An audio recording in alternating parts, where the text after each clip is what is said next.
Assalamualaikum warahmatullahi wabarakatuh. Hari ini kita ketemu kembali dalam mata kuliah Bahasa Indonesia ya.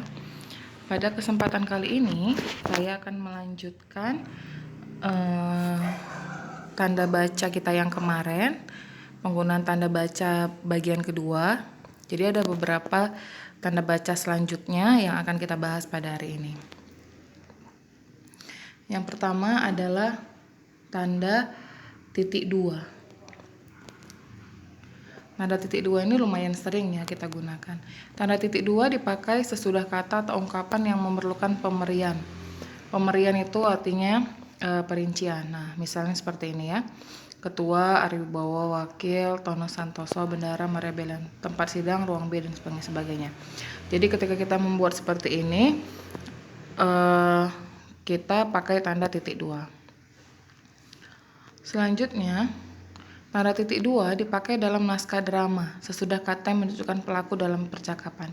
Jadi kalau ada nama pelakunya di dalam naskah drama, kemudian teksnya yang harus diucapkan pelakonnya, maka dibuat tanda titik dua setiap nama pelakon dan naskahnya dan teksnya. Tanda titik dua dipakai di antara jilid atau nomor dan halaman, bab dan ayat dalam kitab suci, judul dan anak judul suatu karangan, serta nama kota dan penerbit buku acuan dalam karangan. Misal, Tempo. Jadi ini 34.27. Kemudian surah Yasin, nama suratnya dan ayatnya. Kemudian karangan Ali Hakim, Pendidikan Seumur Hidup, sebuah studi sudah terbit. Ini seperti judul dan anak judul karangan gitu ya. Jadi tanda titik dua nanti waktu kita membuat daftar pustaka, poin D, nama kota dan penerbit buku acuan dalam karangan itu untuk penulisan daftar pustaka ya. Jadi nama kotanya dan penerbit pakai titik dua untuk memisahkannya.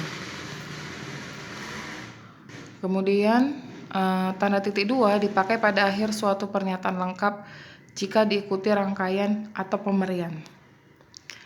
Misal, kita sekarang memerlukan beberapa peralatan rumah, seperti kursi, meja, dan lemari. Jadi kalau kita sudah pakai tanda titik dua, kita tidak perlu lagi menggunakan kata hubung seperti misalnya gitu ya. Kadang-kadang kita mau buat sebagai berikut misalnya. Fungsi bahasa Indonesia adalah sebagai berikut titik dua, itu nggak boleh. Jadi kalau udah pakai sebagai berikut langsung saja 1, 2, 3 ke bawah perinciannya. Tapi kalau kita tidak pakai kata penunjukan perincian seperti itu, kita pakai titik dua aja, boleh.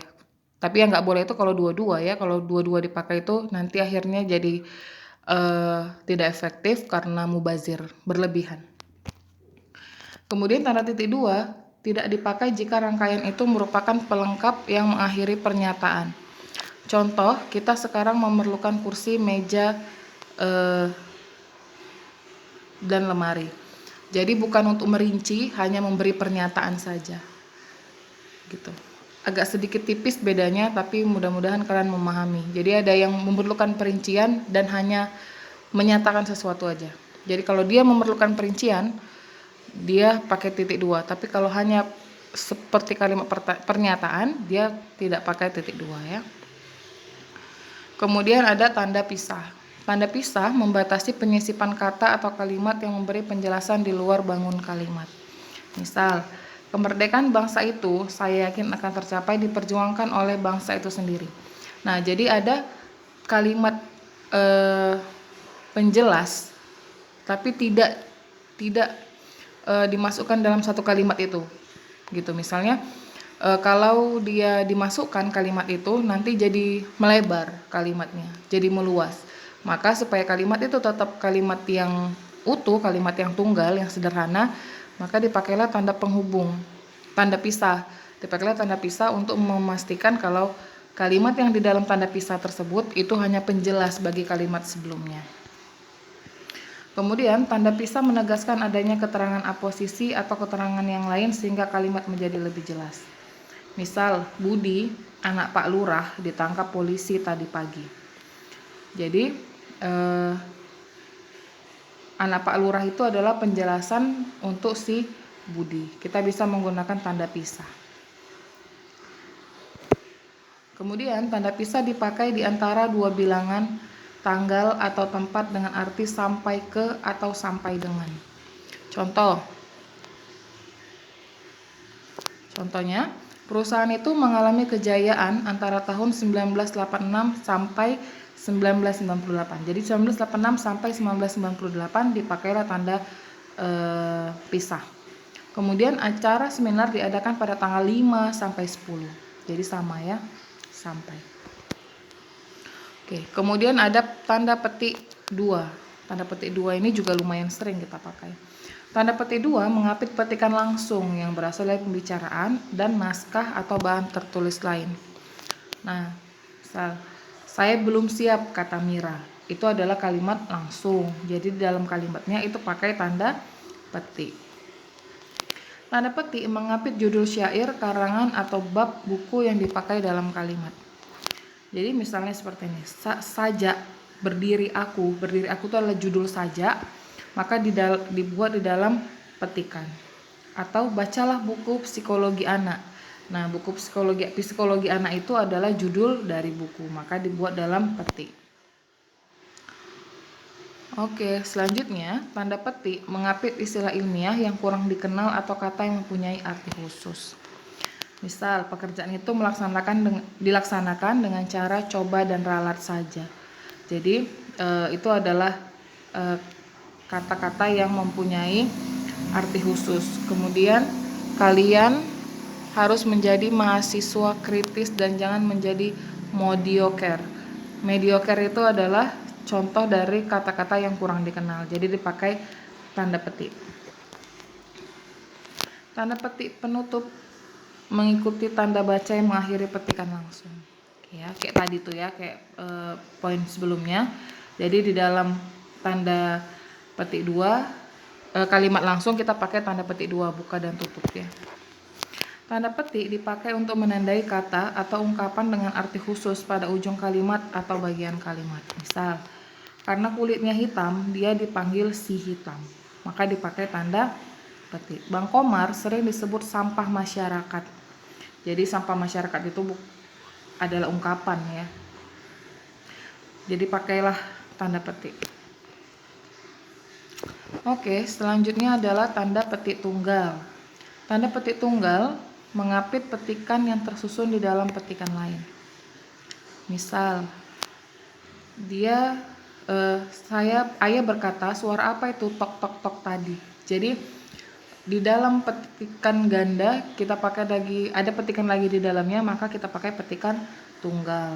Sebelum nenek meninggal, nenek berpesan kalian harus rukun anak beranak. Pakai tanda petik. Kemudian petik tunggal mengapit makna terjemahan atau penjelasan kata atau ungkapan asing. Misalnya message storage, penyimpanan pesan, atau home base, basis data. Jadi artinya itu kita pakai tanda petik. Oke, yang selanjutnya adalah garis miring. Ini juga sering kita pakai ya. Tanda garis miring dipakai dalam nomor surat dan nomor pada alamat dan penandaan masa 1 tahun yang terbagi dalam 2 tahun takwim. Misal, nomor 7 garis miring PK garis miring 1975 atau Jalan Keramat 2 strip 10. Kemudian tahun ajaran 1985 sampai 1986 gitu ya, untuk masa 1 tahun. Kalau dia lebih dari 1 tahun kita pakai tadi tanda pisah. Contoh tanda sebelum yang udah kita pernah bahas ya. Kemudian tanda miring dipakai sebagai pengganti kata dan atau dan tiap. Contoh, memiliki putra atau putri. Atau ya, harganya hanya 150 tiap kota atau per kota. Jadi kita menggunakan tanda garis miring. Oke, jadi untuk penggunaan tanda baca dari yang bagian 1 dan bagian 2 saya rasa hanya ini yang paling sering kita pakai, tapi mungkin tidak semua saya masukkan, hanya yang beberapa tanda baca yang paling sering saja. Saya harap tanda baca ini bukan hanya dihafal, tapi selalu dipakai. Jadi kalau dihafal, mungkin akan kesulitan menghafalnya. Tapi kalau selalu dipakai dalam kehidupan sehari-hari, maka jauh lebih mudah. Sampai ketemu di pertemuan selanjutnya. Terima kasih.